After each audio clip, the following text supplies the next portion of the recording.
Assalamualaikum warahmatullahi wabarakatuh. Salam sejahtera untuk kita semua. Untuk mata kuliah hukum pertanggungan atau asuransi, ini saya minta sama kalian membuat video rekaman minimal 5 menit. Ini mengulas kembali materi tentang hukum pertanggungan atau asuransi yang kalian pahami. Bisa berdasarkan apa yang saya sampaikan, atau yang kedua berdasarkan materi-materi yang sudah saya berikan. Kalian bisa mengembangkan dari materi-materi yang ada atau yang kalian tangkap di kelas. Yang kedua, dari materi hukum pertanggungan atau hukum asuransi tersebut, ini bisa kalian kaitkan dengan wabah virus corona atau COVID-19 ini.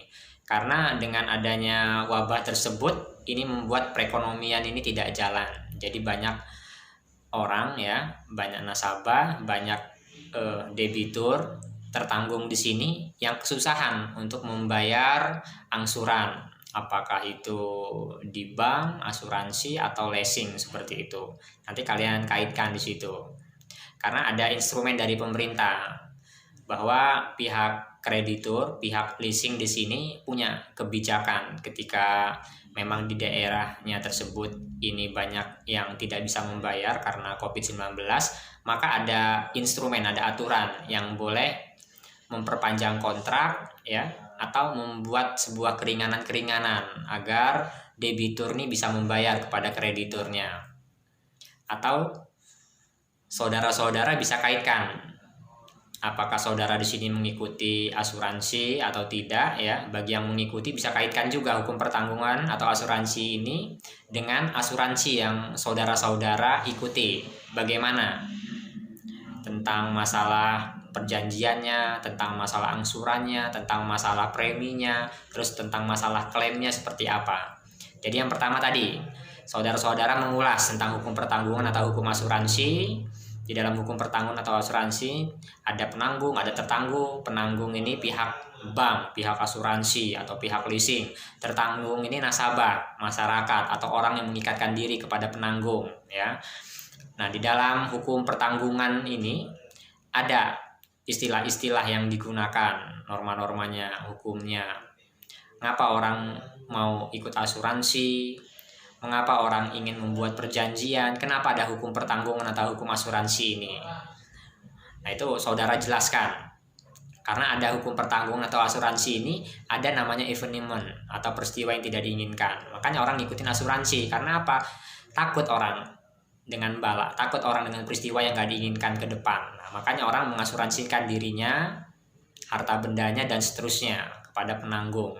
Nah, ini kalian harus ulas seperti itu. Pertama dari hukum pertanggungan atau asuransi tersebut ya, bisa dikaitkan dengan wabah COVID-19. Ini banyak instrumen ya kan, ada instrumen dari OJK, Otoritas Jasa Keuangan, ini yang bisa kalian ambil. Kalau misalkan di daerah kalian ini misalkan ada debitur ya, ada tertanggung, ini susah yang membayar angsurannya.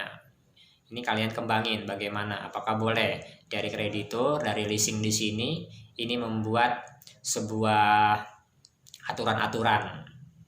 Terus yang ketiga, saudara kaitkan dengan asuransi yang saudara ikutin.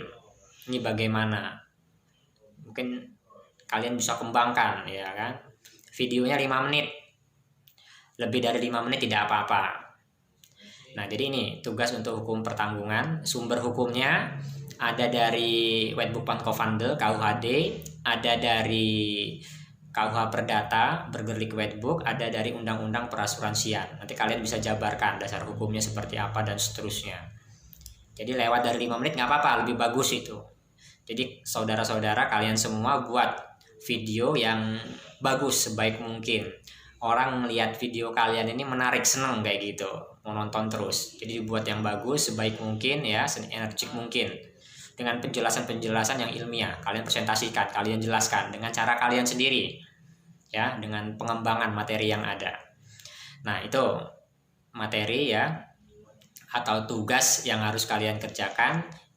Minggu depan Senin tanggal 6 April 10.00 video itu harus sudah diupload semua ke YouTube atau Instagram. Nanti kalian tag atau tandai Bram Figma. Nanti saya lihat. Lewat dari tanggal 6 April 2020 sudah nggak masuk penilaian saya lagi.